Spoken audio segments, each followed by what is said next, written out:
Bismillahirrahmanirrahim. Assalamu alaikum, dear students. Today we are here on day 3 of second week, and our today's topic is, first of all, let's listen to the instructions and please follow them carefully. All students must be attentive during class. You all must have your required stationery with you, and you have to take screenshots of all the slides. Okay, this is very important. You have to take screenshots of all the slides again and again. Okay, I will not remind you. You have to take the screenshots as soon as a new screen appears, new slide appears on your screen. You have to take the screenshot and you have to follow all the given instructions regarding the home task properly. Okay, it is very simple, but you have to follow it very carefully. Okay, let's move forward. Today is day 3 of week 2 and our today's topics are reading comprehension and idioms with meanings and sentences. Idioms of page number 60 and 64. Okay, so let's move. First of all, let's know what is comprehension. Now and again, every time I have taught you, explain you what is comprehension. But again, we'll review it, we'll revise it. What is comprehension? When one reads, there must be comprehension. Otherwise, no reading takes place. So, this first point is very important about comprehension. So, what is comprehension? Without comprehension, there is no reading. That means comprehension is to understand. Okay, comprehension means understanding.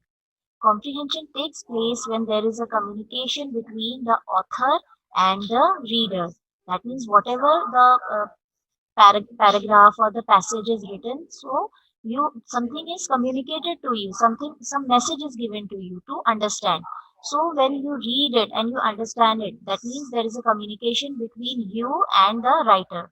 So that in that way, comprehension takes place when you understand what the author has written in the given passage. Okay, so comprehension is understanding what the author has written. So this is very important to know, first of all, what is comprehension. Why do you get this reading comprehension in your question papers? Just to check your reading understand. Whatever you read, do you understand or not? Okay, so let's begin with a sample comprehension passage. In this passage, you have, first of all, we'll read it and then there are questions. Then we will go to the next slide for the questions. Okay. So what you have to do, you have to read the given passage carefully and answer the questions given below. So first we'll read the passage quickly. Power foods are foods that provide rich levels of nutrients like fiber, potassium and minerals. A lot of fitness trainers encourage their clients to include power foods in their daily diet to increase muscle development. There are various ways of incorporating power foods in your daily diet. Of course, the key to enjoying power foods is proper preparation of these foods, the use of seasoned fresh foods, and identifying your choice of flavor among power foods. Okay, so the first paragraph is the introduction of healthy food, diet, daily diet, healthy daily diet. Okay, then the second paragraph is some of the recommended power food combinations are those that are prepared in our kitchens on a regular basis. Take, for instance, the combination of chickpeas and onions. This combination is a powerful source of iron which is required by the body to transport oxygen to its various parts. Iron deficiency can lead to anemia, fatigue, brain fog, and tiredness. Among beverages, green tea is the best source of catechins that are effective in halting oxidative damage to cells. Adding a dash of lemon juice to green tea makes the catechins even more easily absorbable by the body. So the next time you have friends, serve them iced green tea with mint and lemon juice. So this was the reading of the passage. Now you will go towards the question. Okay, so we have 4 questions. What are power foods? What are the advantages of intake of power foods? What is the advantage of including onions with chickpeas? And suggest a quick recipe with chickpea and onions. So, dear students, when you get questions for reading comprehension, there are logical questions and the answers are in a logical sequence within the passage, and some questions are based on your inference. Inference again means how do you utilize your understanding? How do you use your understanding? Okay, so some questions are given or to check your inference. That is again your understanding. And some questions are grammar based. Like you get a question, write the noun form, write the synonym, write the adjective form of certain given words. Okay, so you have to be very quick and very sharp in your reading the passage. Okay, now what are power foods? Now you will get the answer from the passage itself. Okay, so what is the answer? The answer is power foods are foods which provide rich level of nutrients like fiber, potassium, and minerals. Now, first of all, if you read the questions and then again go to the passage, you will easily get the answers. What are the advantages of intake of power foods? We must include power foods in our daily diet to increase muscle development. Okay, some answers are to be found by you. It is not necessary that word to word you will get the answer. Just you have to understand where you will get the answer of the particular question. That is based on your understanding, your quick grasp on the material. What is the advantage of including onions with chickpeas? Onions help in the absorption of iron and zinc from the chickpeas. So this is the answer. Suggest a quick recipe with chickpea and onions. So this answer is not given in the passage as it is. You have to form this answer because the material is given there, but just you have to give a format of answer. A quick way to prepare chickpea and onions is to make a chickpea salad with chopped onions, chaat masala, and cilantro. Okay, now let's move towards the next slide. See here again we have 4 questions. Why are yogurt and bananas enriching power food? Why is green tea a recommended power food? What is the advantage of combining green tea with lemon juice? What is the key to enjoying power foods in a wholesome way? Dear students, once you have read the passage and then when you read the questions, you will know where the answer is. Okay, and there is also another way that I am going to share you in a meanwhile after some minutes.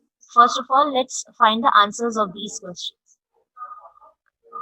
Yogurt is full of proteins that help preserve muscle mass, and bananas are packed with carbohydrates that help in refueling energy and preventing muscle soreness. Okay, so this is the reason why yogurt and banana are called enriching power food. Okay, then the next question is why is green tea a recommended power food?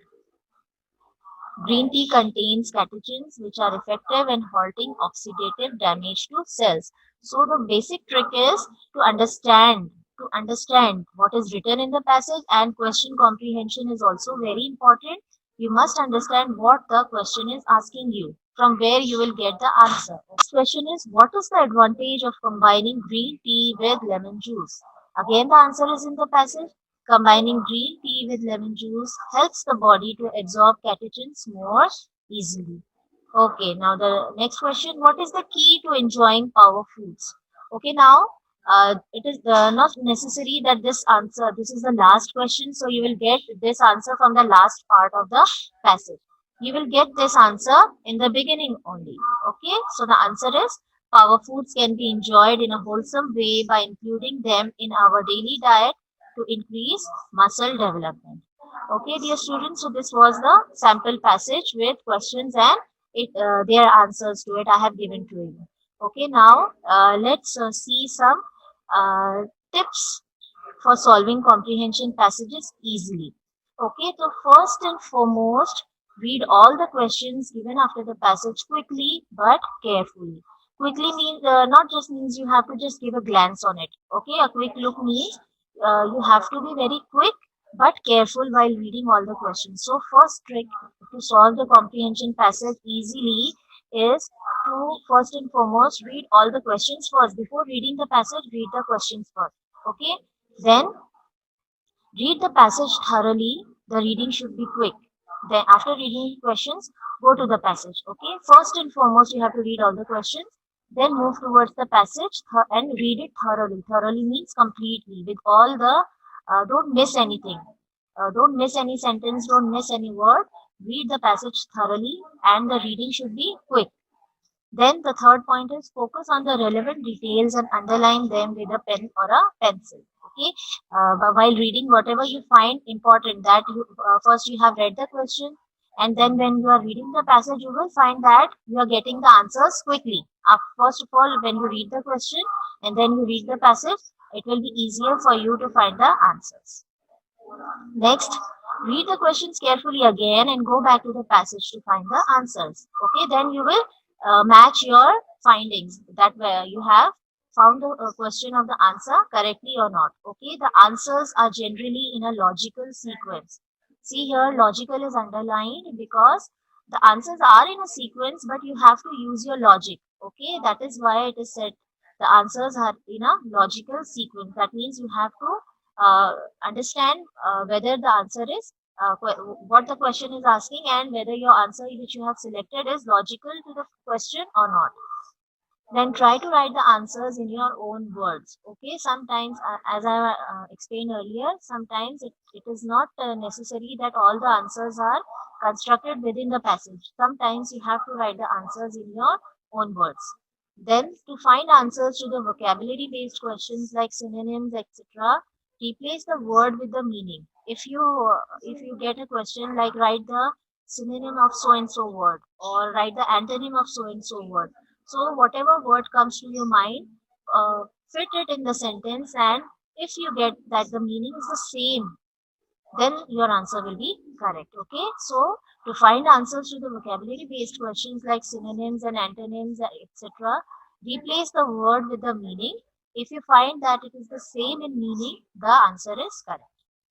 The next point is direct speech in the passage must be changed into indirect speech while constructing the answers of the questions. So it is very clear that if you have direct speech, means some quotations or something that is quoted by someone, as you have learned in narrations, whatever is written into inverted commas is called the direct speech. Then when you convert the direct speech into indirect speech, you have to follow certain rules that have been taught to you. Okay, so you have to follow those rules while constructing answers of the questions which require direct speech to be changed into indirect speech. Okay, let's move forward.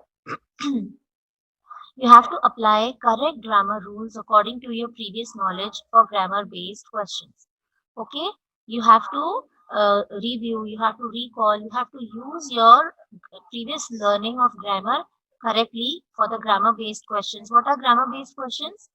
For example, give the noun forms of certain word, give the adverbs of the given words. Okay, so you are habitual of such type of questions. So please be careful while attempting this question of reading comprehension. It is the most marks gaining question, and you can get full marks if you follow the rules, if you read the passage carefully, if you read the questions, if you match the questions and answers carefully, then you will be able to gain full marks for this question. Okay, so dear students, now here are some passages from the past 10 years. Some I have taken some passages from the past 10 years. This is the first passage. I have given you 4 passages. So, time to time, as you see on the screen, you have to take screenshots of all the slides as I have told you. And these 4 passages are very important. So, please take screenshots of it. Nature has covered our teeth. Okay, so this is a passage. First, let's have a look at the questions. Now we are going to follow the tips which I have given you in the previous slide. Why has nature covered our teeth with a white enamel? Why should we not use a hard brush? Should we move the brush sideways when we clean our teeth? What happens when we move the brush up and down while cleaning our teeth? What type of gums are considered healthy gums? Okay, so we have read all the 5 questions. Now we will move towards the passage. Nature has covered our teeth with a white enamel to protect them. So you have easily got the answer to the first question. Okay, because you have read the question, you know what I have read about this first sentence. So you can easily match the first line with the first question. When we brush our teeth, we should take care not to use a very hard brush, or we may remove the outer layers of enamel. So now, while reading, try to understand what the author is giving you the message. Okay, what is the message? The message is that you will get the answers of the given questions easily. Okay, if you understand the passage properly. Third sentence, when we brush our teeth, we should move the brush up and down and not sideways. By moving up and down, we clean the spaces between the teeth. So what is the third question asking? Should we move the brush sideways when we clean our teeth? So the answer is no, not sideways. We must brush our teeth. We should move the brush up and down. Okay. Then by moving up and down, we clean the spaces between the teeth. After cleaning our teeth, we should rub our gums with our fingers and see that they are firm and red. Okay. So what happens when we move the brush? Question number 4. What happens when we move the brush up and down while cleaning our teeth? So easily you will see that the answer is given in the passage. But only thing is the need of understanding. If you understand the question properly, you will get the answer very easily. Okay. And these passages are not very difficult. They are not very tough to understand. They have a simple language, and the questions are also in a simple manner. Okay. They are also in a simple language. Now let's come towards the last question. What type of gums are considered healthy gums? Now you can see this question does not have the word to word answer. Whatever is asked, you have to construct this answer. This is based on your inference. This is based on your understanding, that how much you understand and how much you are able to form an answer. Okay. So after you must construct this answer in your own words. After cleaning our teeth, we should rub our gums with the fingers and see that they are firm and red. So the answer is hidden here. You have to pick the answer and form it in your own words. So dear students, take a quick screenshot of this slide so that we can move forward. So this is passage number 2. Now first of all, read all the questions given below. How many kinds of mosquitoes can give you malaria? Do you always get malaria when a mosquito bites you? What happens when a harmful mosquito bites you and you are in a good health? What happens when a harmful mosquito bites you and you are weak? Does a bite from a harmless mosquito give you malaria? Okay, so you have read the questions, and now we are moving towards the passage. It is quite true that even though a mosquito bites you, you may not get malaria. One reason why you escape the illness is that there are several kinds of mosquitoes, but only one kind brings you malaria. If you are bitten by a harmless kind, it cannot harm you if it is not carrying the germs of malaria. And even if a harmful mosquito does pass some germs into your body, you will not get fever if you are in a good health. When a harmful mosquito bites you, you will get fever if you are weak. So dear students, all the answers of the given questions are in the passage. Okay, so I hope that by following the given tips of solving reading comprehension passage, you will be uh, very comfortable in finding the answers, and easily you will be finding the answers if you follow the tips of the reading comprehension passage. Okay, I hope you have taken the screenshot of this slide also. Before moving towards the next slide, I am instructing you to take screenshot of the present slide. Okay. Now passage number 3.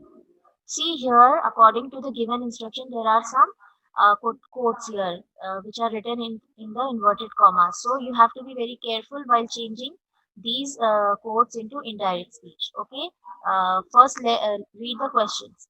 What did the Prophet say to Abu Bakr? For how many days did they remain in the cave? What did they do after 3 days? How did the people of Medina receive the Prophet? And when does the Hijri era begin? So let's read the passage now. Fear not, said the Prophet to Abu Bakr. We are three, not two, for Allah is surely with us. They remained in the cave for 3 days. Then they started for Medina and reached there safe and sound. The people of Medina received the Prophet with open arms. Great was their joy to see the Prophet among them. The Hijri era begins from the day the Prophet reached Medina. Okay, now again read the question. What did the Prophet say to Abu Bakr? So whatever the Prophet, peace be upon him, said is written in inverted commas. While writing the answer, you will have to change it into indirect speech. For that, the pronoun will change and the tense will change. Okay, according to the rule. So fear the Prophet told Abu Bakr, Prophet peace be upon him, told Abu Bakr not to fear because they were three, not two. Here we will become they and are will become were, because present simple changes into past simple when we change from direct to indirect. You have to follow the rules. You have to remember the rules. Okay. If you practice your narrations, if you practice your grammar work, it is just like your maths. If you practice it daily, you will be very perfect in it. Okay. So what will be the answer? The Holy Prophet, peace be upon him, said to Abu Bakr, not to fear, because they were three, not two, because Allah was surely with them. Here is will become was and us will become them, because we are talking about them. We are saying what the Prophet, peace be upon him, said to Hazrat Abu Bakr. Okay.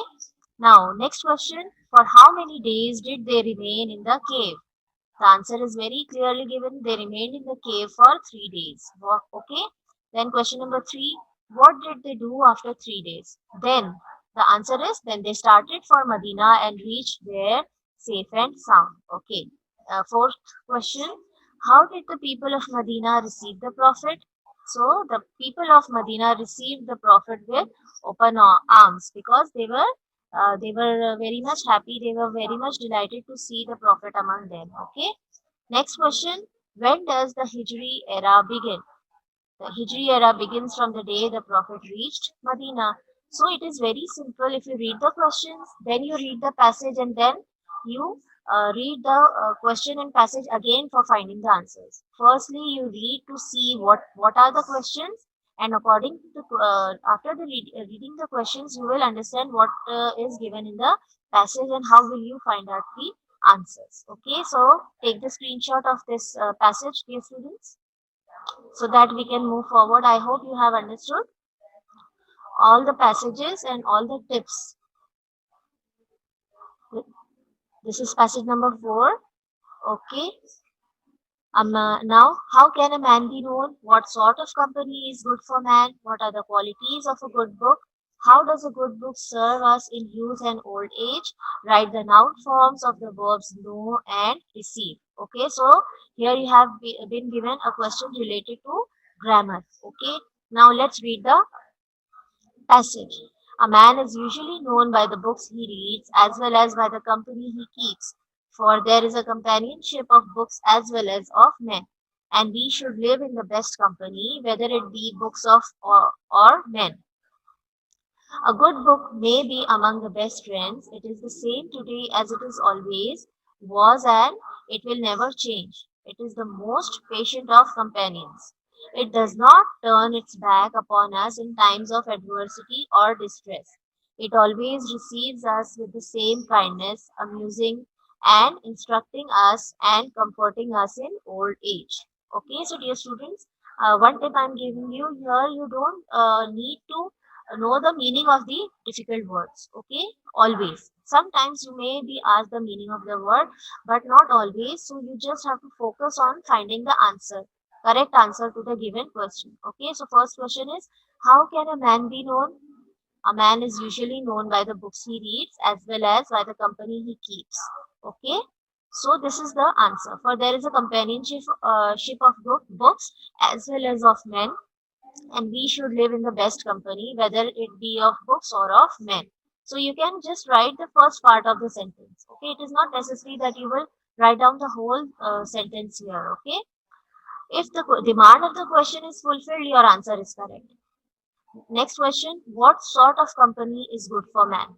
Okay, so here the second part of the sentence is the answer of this question. Okay, now let's move towards the second question, the third question, sorry. What are the qualities of a good book? Now again you will get the answer from the second sentence. A good book may be among the best friends. It is the same today as it always was, and it will never change. So this is the question answer of the third question. You can also add this point. It is the most patient of companions. Patient means uh, who can. It is like a friend who can hold on with whatever you are saying, whatever you are doing, whether you are a good person or a bad person. A good friend always remains with you. Okay. Now the next fourth question: how does a good book serve us in youth and in old age? Okay. So you will find the answer. This answer is again based on your understanding. this answer you will not get word to word here. Okay, you have to form this answer in your own words. Okay, now the next question is write the noun forms of the verbs know and receive. So, dear students, it will be better if you find the answer on your own understanding. Just don't Google it. Okay. So, you have learned how to make noun forms and how to make adjectives and how to make adverbs. So, try to implement your learning. Try to utilize your learning while doing your home task. Okay. So dear students, I hope you have taken the screenshot. So, the next slide is of idioms, which are on page number 60 and 64. I hope you all have opened your textbooks. As I have instructed earlier that these idioms are on page number 60 and 64. Or else you can take quick screenshots of the slides as soon as they appear on your screen. First idiom is to shed crocodile tears. See, in the red, I have given you the idioms and then I have given you the meaning. And in the sentence, the underlined red part is the used idiom. Okay, so as you all know, that idioms do not have word to word meaning, they have a hidden meaning in it. This is a group of words which have a meaning which defines a certain situation. You must not use it as word to word meaning, okay? So to shed crocodile tears means false weeping, to weep falsely, to cry false. Okay, the tears are not real. That means okay. So the sentence is the street beggars are habitual of shedding crocodile tears. So we are talking about the street beggars that they weep falsely just to earn money. Okay. Second is to nip in the bud. Bud means before becoming a flower, there is a bud, and then when it blooms fully, it becomes a beautiful flower. So here, to nip in the bud means to cut something, to stop something in the beginning. Before becoming a complete flower, to nip in the bud means to cut down the bud. Okay, that but the actual meaning is to stop an evil in the early stages. Okay, so the sentence is we all must nip the bud of corruption in young children as early as possible. So, what is the sentence saying? The use of the idiom is clearly saying that in the young children we must cut down their bad activities of corruption as early as possible. Third sentence, to feel like a fish out of water. This is an idiom. Okay, to feel like a fish out of water means to feel out of place or not to feel comfortable wherever you are. Okay, so how will we use it in a sentence? I felt like a fish out of water at my friend's college party. Okay, so instead of saying that I was not feeling comfortable at my friend's college party, you can say I felt like a fish out of water. That means the same, that you were not comfortable at your friend's college party. Okay. Next idiom is to turn over a new leaf. That means to behave better or to take a fresh start. Okay. To turn over a new leaf means to start a new chapter in your life or to start something in a better way. Okay. So how will you use it in a sentence? After a huge loss in business, she turned over a new leaf of her career. That means she had a great loss in her business, but she turned over a new leaf of her career. That means she did not uh, give up. She tried again and she turned over a new leaf of her career. That means she started again in a better way, again to become successful. Okay, so this is the meaning of turned over a new leaf. Next idiom, to put into practice. That means to carry out in action. Whatever you are saying or explaining someone, that must be carried out it in action. That it means to put into practice. So how it will be used in the sentence? All that we preach others must also be put into practice by ourselves. That means whatever we explain other people, whatever we praise ourselves, our actions, that also must be put into practice by us, by ourselves. Okay, so take a quick screenshot and we'll move forward. Sixth idiom is a wild goose chase. That means to work for an impossible task. That means you know that you will not succeed, but you keep on working on it, and that is called a wild goose chase. How will we use it in a sentence? In spite of my father's repeated advice, my father set in for a wild goose chase. That means father was repeatedly saying the son that he was advising not to do that work, but the brother set in for a wild goose chase. That means he started working for an impossible task. Seventh idiom is to end in smoke. That means to have no result. Sentences: all the efforts of the team members ended in smoke. That means they worked very hard but they did not achieve success. So it becomes to end in smoke. Eighth idiom is at a loss. At a loss means to be puzzled or not knowing what to do. Sentence: all the students seemed at a loss when the teacher explained the rules of the quiz. That means the students were confused. They were not getting what the teacher was saying about the rules. That means the students were at a loss. That means they were puzzled. Here, ninth idiom is with flying colors. That means to achieve great success. That means it has nothing to do with colors, but the meaning is to achieve great success. Okay.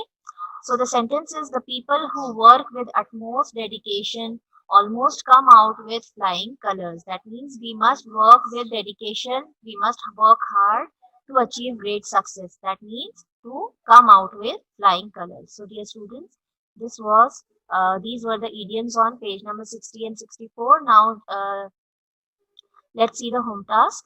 Read all the given passages carefully, follow the tips of reading comprehension, and answer the questions of all the passages in your fair copy.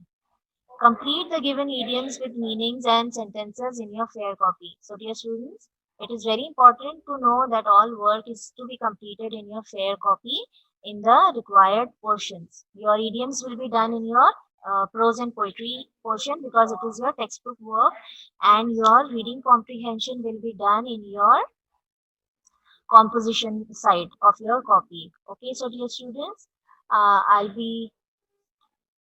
that's all for today.